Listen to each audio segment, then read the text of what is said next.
Nanti kalau bisa Suci paparkan beberapa contoh ya, sama Irham juga. Tapi yang saya baca, yang punya Irham itu malah referensi sama judul doang. Yang lainnya nggak ada isinya.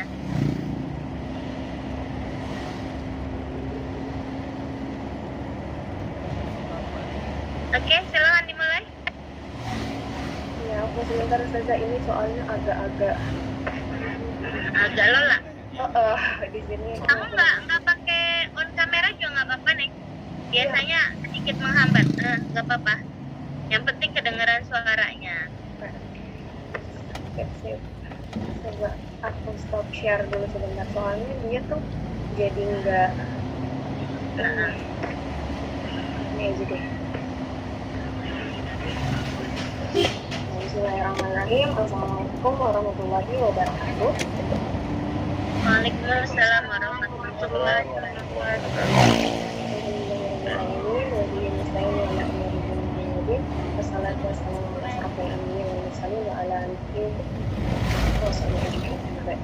Yang terhormat Ustazah Dahwati dan Ustaz Ubid yang membimbing kita menempuh mata kuliah ini serta teman-teman sekalian. Suci mau minta tolong, ternyata ini bermasalah di share screen-nya. Minta tolong teman-teman bantu share screen. Suci Irham ke grup. Irham tuh Suci. Irham sudah saya jadikan co-host tuh. Ternyata bisa dikirim di grup aja ya. udah Iya. Jadi dia ke close terus waktu share screen. Iya, nggak apa-apa. Dibantu aja sama Irham biar sekalian punya Irham nanti kan berlanjut setelah ini ya.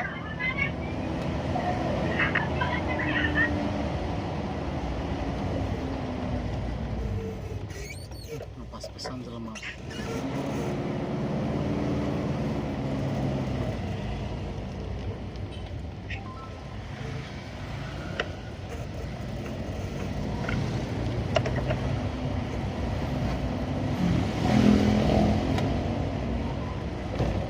Dulu pernah sholat di sini.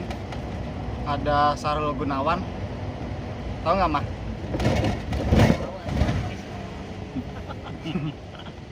Nggak tahu. Kenalnya masih Igun Gunawan. Mana ya kalau dia Yang muncul ya. Demokrat ya. Boleh di slideshow Mas Irham.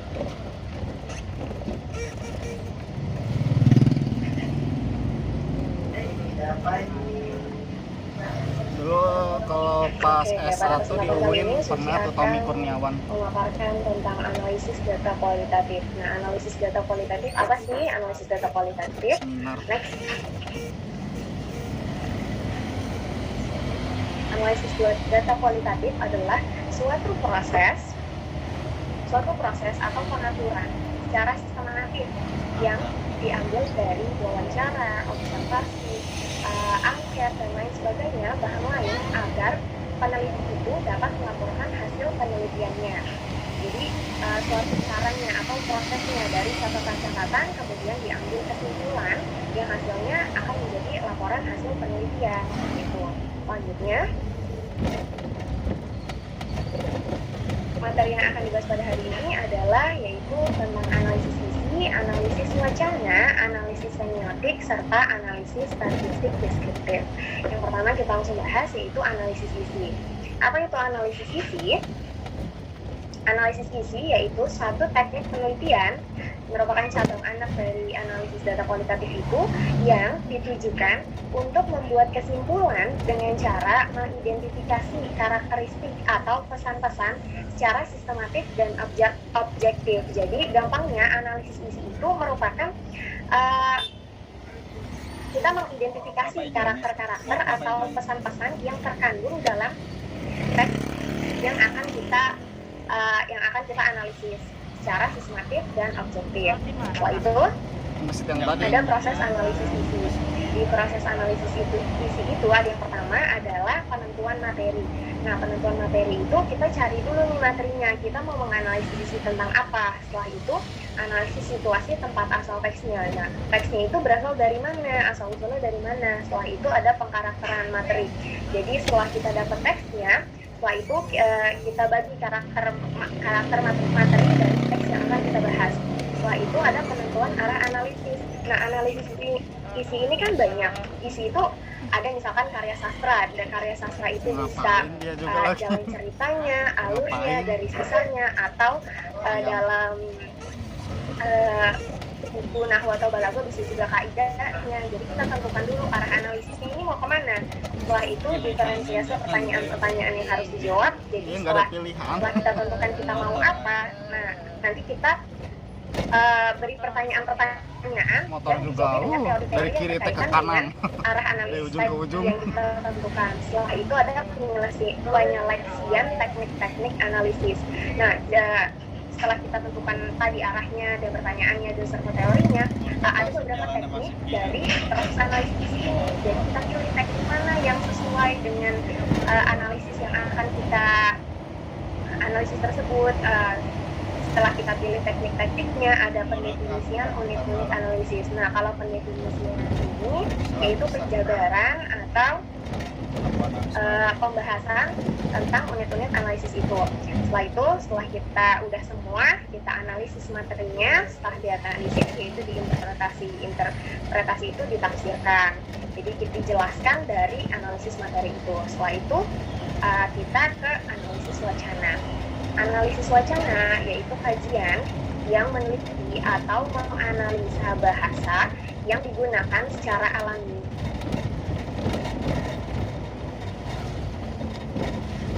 Menganalisa tentang bahasa, tapi bahasa di sini tidak hanya lisan, tapi tulisan juga. Nah, karena ini menganalisa bahasa, jadi menekankan kajian penggunaan dalam konteks sosial.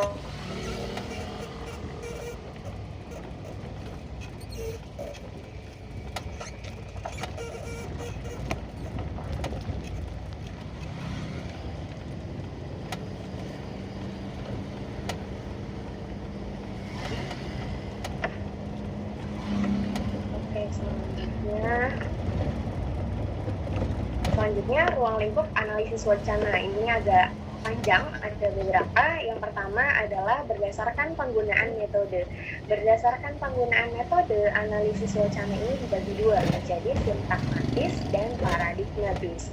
Yang sintakmatis menganalisis wacana dengan metode kebahasaan, di mana peneliti mengeksplorasi kalimat demi kalimat untuk menarik kesimpulan. Jadi sintakmatis ini benar-benar per kalimat dicari metode kebahasaannya. Sedangkan paradigmatis ini menganalisis tentang tanda-tanda. Jadi ada tanda-tanda khusus yang dalam sebuah wacana untuk menemukan makna keseluruhannya. Jadi kalau analisis sintakmatik tentang kebahasaannya, kalau paradigmatik ada tanda-tanda tertentu. Setelah itu, ini yang pertama berdasarkan penggunaan metode, yang kedua itu berdasarkan bentuk analisis. Nah, berdasarkan bentuk analisis juga dibagi dua, yaitu analisis wacana linguistik dan analisis wacana sosial. Analisis wacana linguistik yang membaca suatu naskah dengan melakukan salah satu metode analisis wacana yang sebelumnya, yaitu sintaksis dan paradigmatis. Itu yang linguistik karena tentang kebahasaan. Sedangkan analisis wacana sosial menganalisis wacana dengan menggunakan perspektif teori tertentu dan menerapkan paradigma tertentu. Jadi ada perspektifnya sendiri dan paradigmanya sendiri. Untuk yang ini Susi nggak jelaskan lebih lanjut, tapi ada di makalahnya lengkap. Karena ini agak sedikit panjang, jadi diringkas. Setelah itu ada yang ketiga berdasarkan level analisis. Berdasarkan level analisis juga dibagi dua, yaitu analisis pada level naskah. Naskah itu baik dalam bentuk teks, dan artikel. Setelah itu, analisis multi-level yang dikenal dengan analisis wacana kritis atau critical discourse analysis yang menganalisis wacana pada level naskah beserta konteks dan historisnya. Jadi kalau yang pada level naskah itu bentuknya tulisan, perkataan, perbuatan, dan lain sebagainya. Sedangkan kalau yang multi-level itu level naskah beserta konteks isinya dan sejarahnya. Yang terakhir itu berdasarkan bentuk atau wujud wacana. Analisis wacana dapat dilakukan terhadap bentuk wujud wacana, mulai dari tulisan, ucapan, tindakan, hingga peninggalan, baik yang dimuat dalam media maupun di alam sebenarnya. Jadi itu yang terakhir berdasarkan bentuk wujud wacana. Selanjutnya, ini yang metode analisis yang digunakan untuk menggali makna yang terdapat dalam sebuah tanda. Jadi jadi ada tanda yang di dalamnya ada makna-makna khususnya. Jadi kita menggali makna khusus yang ada di dalam tandanya itu. Semiotik sebagai ilmu tanda atau sains dan segala yang berhubungan dengannya. Cara berfungsinya, hubungan kata lainnya, kandungannya, dan penerimanya oleh mereka yang mempergunakannya.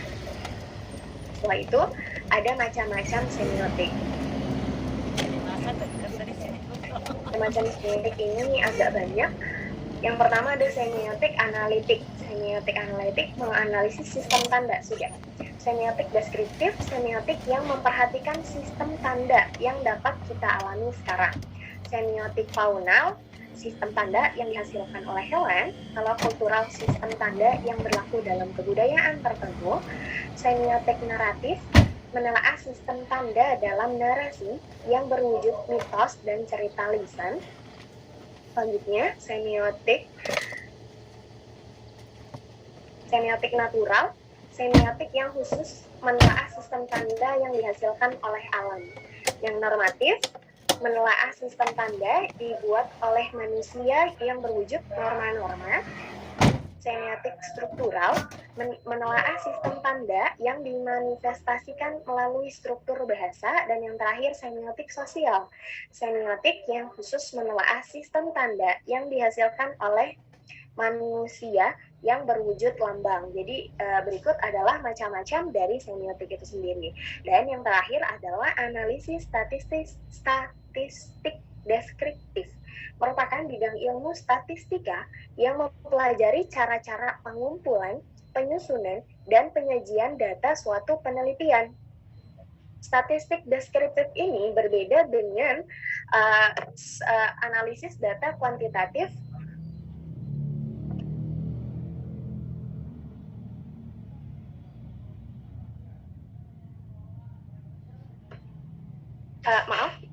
Mas Irham, maaf sebelumnya.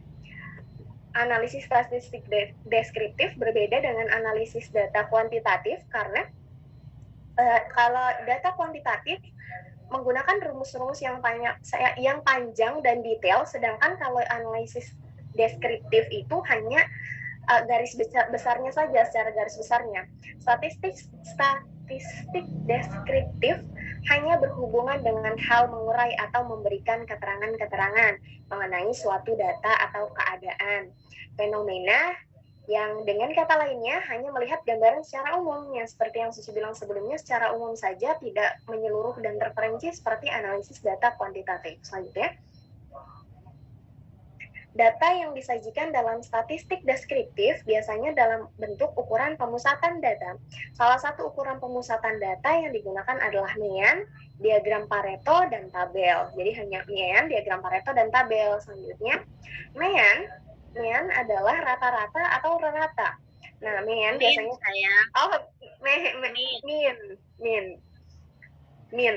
Mean adalah rata-rata.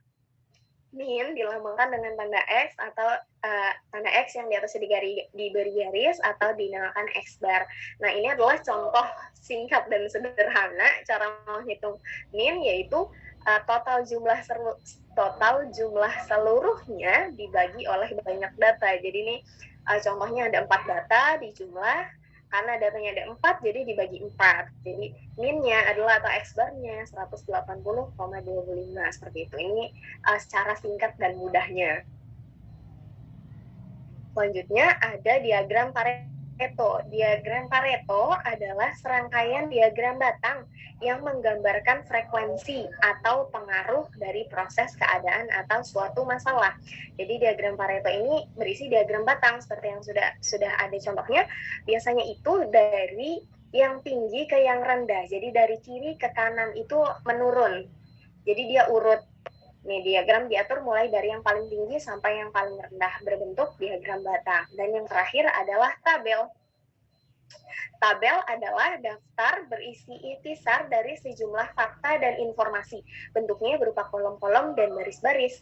Tabel merupakan alat bantu visual yang berfungsi menjelaskan suatu fakta atau informasi secara singkat, jelas, dan lebih menarik daripada kata-kata. Nah, tabel ini mempermudah kita untuk menyusun suatu data dibandingkan dengan penjelasan berupa kata-kata. Tabel memudahkan kita supaya lebih mudah dilihat dan dimengerti seperti itu. Nah, di slide berikutnya adalah slide terakhir adalah contoh tabel. Contoh tabel seperti ini, berupa kolom-kolom dan baris-baris yang digunakan untuk mempermudah kita. Presentasi Suci sampai di sini Ustazah, udah apa lagi? Ada contohnya nggak? Suci nggak masukin contoh. Contoh analisa data kualitatif yang kamu ambil mungkin dari hasil penelitian atau dari tesis atau disertasi atau bahkan skripsi misalnya gitu. Yang begini loh data kualitatif itu analisanya gitu. Boleh sampaikan aja, kalaupun belum ada nggak apa-apa, disampaikan aja. Contoh dari kamu sendiri bagaimana? Jadi contoh konkret untuk analisa data kualitatif itu begini gitu. Ada judul artikel begini, hasil dari penelitian ini caranya ini. Ada? Suci menjelaskan pakai skripsi Suci aja Ustazah. Skripsi Suci kebetulan analisis isi nih. Kamu apa judulnya? Insya Tolabi dan maknanya dalam cerpen. Boleh. Ya, itu cocok. Iya. Bentar ya Ustazah, Suci cari dulu nih. Ada kok. Berarti yang ini ditutup, terus kamu tampilkan yang itu, ya? Boleh. Assalamualaikum warahmatullahi wabarakatuh. Alhamdulillah wassalatu wassalamu ala rasulillah wa ala alihi wa sahbihi wa man walah mittaba'ah amma ba'd. Buat yang kami hormati, teman-teman semuanya yang berbahagia, izinkan saya sedikit menjelaskan ya tentang desain penelitian dan penyusunan atau rancangan penelitian atau istilah Arabnya khitotul bahat atau khututul bahat. Jadi sebenarnya teman-teman udah tahu semuanya ya, karena ini sebenarnya proses yang memang harus dilakukan, dijalankan, ditulis sebelum penelitian. Gitu. Irham, coba pakai kamera biar saya hafal sama muka kamu. Ibu, mohon maaf karena ini kan saya Sinyal, pakai ya? dua Zoom. Oh, gitu ya, oke lah. Siap. Lanjut. Karena Bisa aja dah. Speaker yang satu ini Bu rusak, jadi saya pakai kamera laptop, speakernya pakai speaker HP gitu. Iya, siap. Ada gambar saya di sana. Yang penting jalan, ayo. Ya. Tapi kamera terbuka Bu satu itu. Oke, nanti saya cari deh. Ya, siap. Oh iya, udah ada. Oke, Ya. lanjut. Nah, jadi untuk sebenarnya ini stepnya bukan desain penelitiannya, tapi step bagaimana caranya kita menyusun khitotul bahat gitu ya, kurang lebih seperti itu. Nah, untuk pendahuluannya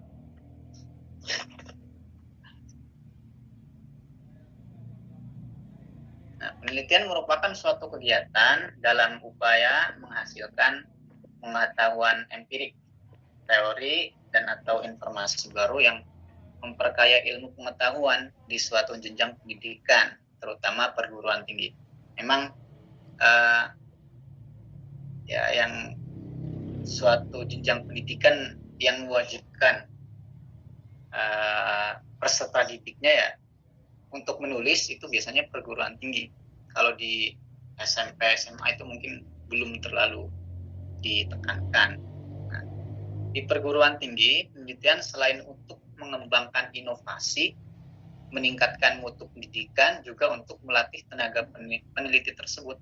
Nah, salah satu aspek penting dalam melakukan penelitian adalah adanya masalah yang perlu dicarikan, penyelesaiannya melalui penelitian. Kurang lebih. Nah, kemudian langsung masuk ke definisi proposal penelitian atau khutbatul bahas. Nah, kata proposal berasal dari bahasa Inggris, itu propose gitu ya, yaitu proposal yang berarti pengajuan atau permohonan. Asal katanya adalah tuh propose, atau dalam bahasa Indonesia diartikan dengan mengajukan. Dengan demikian dapat dikatakan bahwa proposal merupakan suatu bentuk pengajuan penawaran, baik berupa ide, gagasan, pemikiran, maupun rencana kepada pihak lain untuk mendapatkan dukungan, izin, dana, dan lain sebagainya. Memang secara umum sekali ya. Jadi mungkin teman-teman yang pernah menyusun proposal untuk pengajuan dana juga itu juga termasuk dinamakan dengan proposal, karena tulisan-tulisan itu akan diajukan pada lembaga tertentu atau ingin mengajukan dana ke lembaga gitu ya, itu juga termasuk dari proposal. Tapi kalau dalam jenjang pendidikan tentunya proposal berbeda dengan proposal yang ada di untuk pengajuan dana, perizinan, dan sebagainya. Kemudian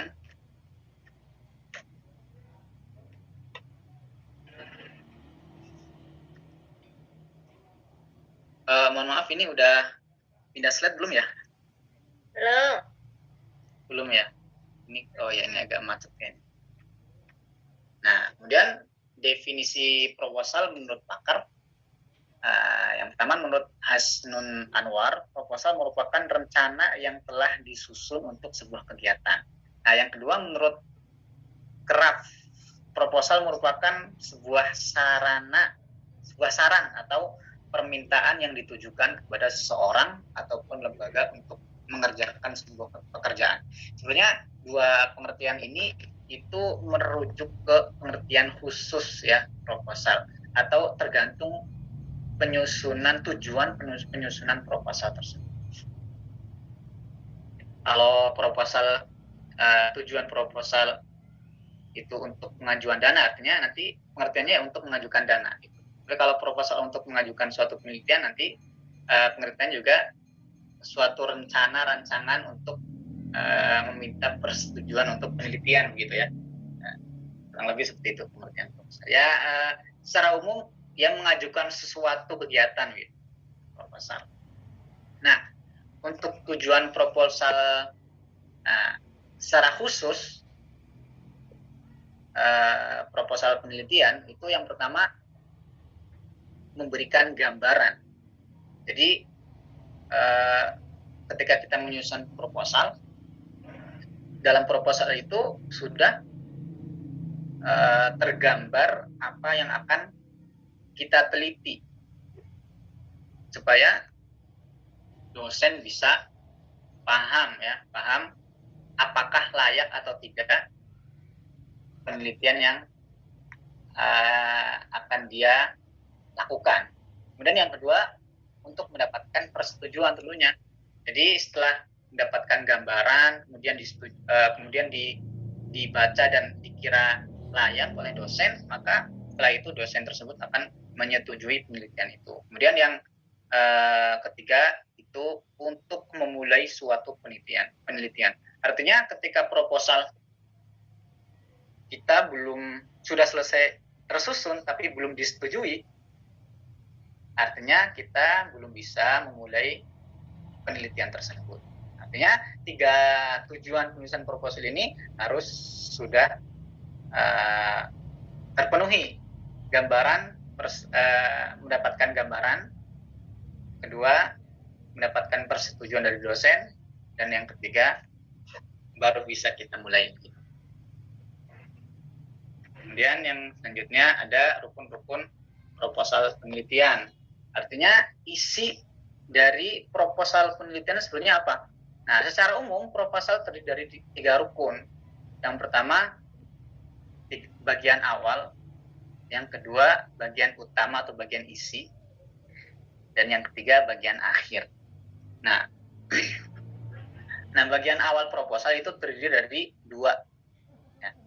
Artinya 2 hal. Yang pertama halaman judul atau cover proposal, ya tentunya di sana ada judul, di atas itu ada judul, kemudian tujuan penulisan proposal ini untuk apa, kemudian yang ada logo, ada pembimbing, kemudian ada dosen pembimbing juga, kemudian ada universitas dan tahunnya, kemudian ada halaman persetujuan. Nah, di situ juga harus dicantumkan juga halaman persetujuan.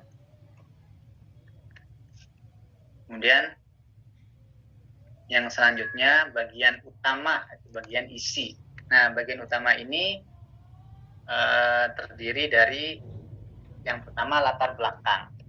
Jadi latar belakang ini ya artinya dia mengutarakan gambaran kayak tadi ya, gambaran penelitian dia, gambaran judul yang akan dia tulis itu. Kemudian yang kedua itu rumusan masalah, artinya memang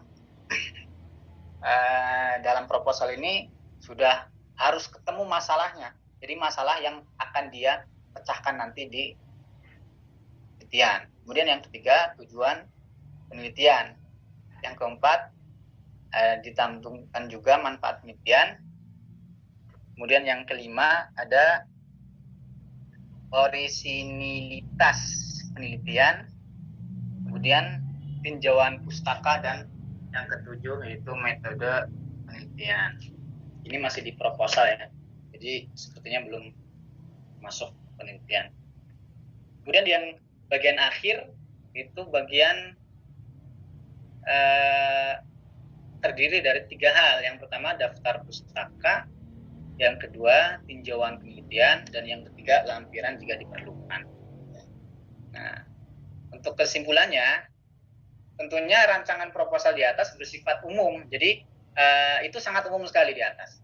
Nah, adapun secara khusus rancangan proposal kembali kepada kebijakan lembaga masing-masing. Jadi memang kalau saya tinjau setiap lembaga mungkin ada perbedaannya gitu ya, ada perbedaannya tentang standar penulisan proposal. Begitu yang dapat saya sampaikan, Bu. Mungkin sangat singkat, nanti kalau ada yang mau ditambahkan silakan. Jazakallahu khair. Assalamualaikum warahmatullahi wabarakatuh.